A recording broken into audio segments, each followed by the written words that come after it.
Bonjour, c'est Laetitia de One Thing in a French Day à Paris.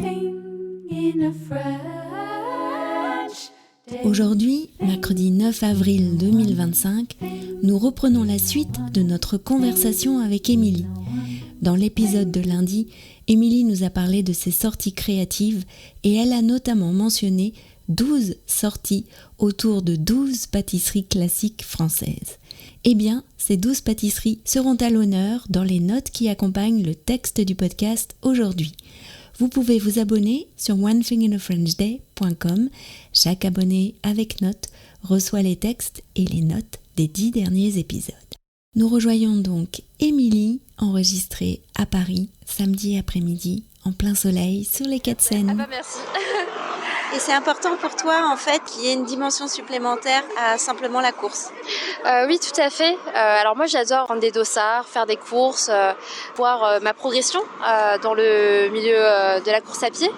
Mais j'avais à cœur de proposer autre chose, d'imaginer autre chose, de rendre ma pratique plus divertissante. Et donc, en fait, à chaque fois que j'imagine une sortie en course à pied, je veux l'agrémenter d'un aspect, d'une dimension plus artistique, plus créative. Moi, j'ai fait beaucoup de piano quand j'étais plus jeune. Le milieu artistique, moi, c'est quelque chose qui me parle. Donc, le fait de pouvoir l'intégrer à cette nouvelle passion qui est la course à pied, je trouve ça incroyable. Là, tu prépares le marathon de Paris. Donc, c'est une course qui est urbaine. Est-ce que tu pourrais nous expliquer quelles sont les contraintes et les avantages et les inconvénients de courir en ville et particulièrement à Paris?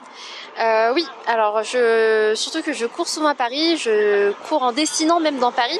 Alors Paris, c'est une ville qui est magnifique. Alors c'est une ville qui est aussi très dense, avec beaucoup de circulation, beaucoup de touristes, beaucoup de gens qui se promènent. Et c'est vrai que c'est pas forcément évident si on souhaite pas forcément s'arrêter. Mais finalement, au début, ça peut déranger, mais très vite, en fait, je me rends compte que c'est aussi quelque chose qu'il faut profiter. En fait, prendre le temps de découvrir Paris, même dans ses côtés un peu moins sympas. Et donc le fait de pouvoir s'arrêter, ça permet aussi de profiter de la ville, de découvrir des choses, des noms de rues, des arbres, des immeubles, des musées où on ne serait pas forcément arrêté en temps normal. Et donc le milieu urbain, finalement, ça te fait découvrir tout Paris, ces quartiers les plus touristiques aux quartiers les moins touristiques. Il y a le marathon de Paris dans une semaine, donc dimanche prochain, le 13 avril, qui est entièrement urbain. Et c'est vrai que ça va me changer d'habitude, parce que d'habitude, j'imagine toujours un tracé un peu différent. Et là, le fait de devoir suivre la ligne verte pour faire ces 42 km, ça va me changer. Mais c'est une ode aussi à cette ville que j'adore. Donc repenser à toutes ces rues que j'ai pu découvrir toute seule, là, le fait de pouvoir le faire à travers le marathon, c'est quelque chose dont j'ai hâte. Donc hâte d'être le 13 avril. Est-ce que c'est ton premier marathon? Ce n'est pas mon premier marathon, ça va être mon troisième. Donc j'en ai fait le premier dans le sud de la France, entre Nice et Cannes, parce que Nice et Cannes, il y a 42 km qui séparent ces deux villes. Ensuite, j'ai fait le marathon pour tous, qui est le marathon sur le parcours au moment des Jeux Olympiques. Donc un parcours de nuit qui va de Paris à Versailles et qui revient à Paris au niveau des Invalides. Donc voilà, 2 marathons à mon actif et là le troisième dans une semaine.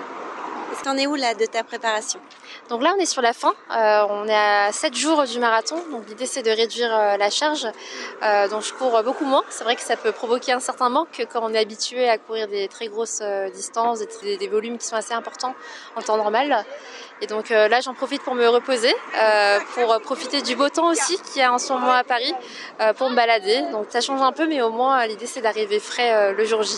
Est-ce que tu pourrais terminer cet entretien par une anecdote ou un endroit qui te plaît beaucoup à Paris, que tu aimerais partager avec les auditeurs qui, s'ils viennent à Paris, où ils pourraient aller ou suivre tes traces? Ouais.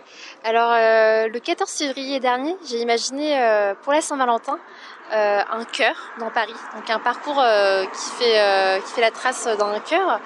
Déjà un cœur, pourquoi cœur sur cette ville, cœur sur Paris que j'adore.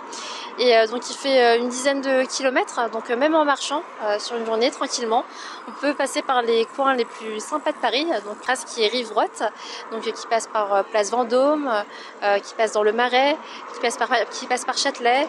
Pour moi c'est symbolique, c'est une trace que j'aime beaucoup, et donc pour terminer Je pense que cette trace elle peut faire découvrir plein de choses à tes auditeurs. Merci beaucoup, Émilie. De rien, Laetitia, c'était un plaisir. À bientôt. À bientôt. Voilà, dans quelques jours, Émilie va s'élancer pour courir le marathon de Paris, dont le départ est prévu dimanche matin à l'Arc de Triomphe. Vous pourrez suivre le parcours d'Émilie grâce à son dossard. Vous pouvez aussi lui envoyer des messages d'encouragement directement sur son compte Instagram @shotdecaféine ou bien me les faire parvenir à frenchday@gmail.com. Je serai ravie de lui transmettre vos messages. One Thing in a French Day, c'est fini pour aujourd'hui. Je vous souhaite à tous de passer un très bon week-end et je vous retrouve lundi pour un nouvel épisode du podcast. À bientôt, au revoir.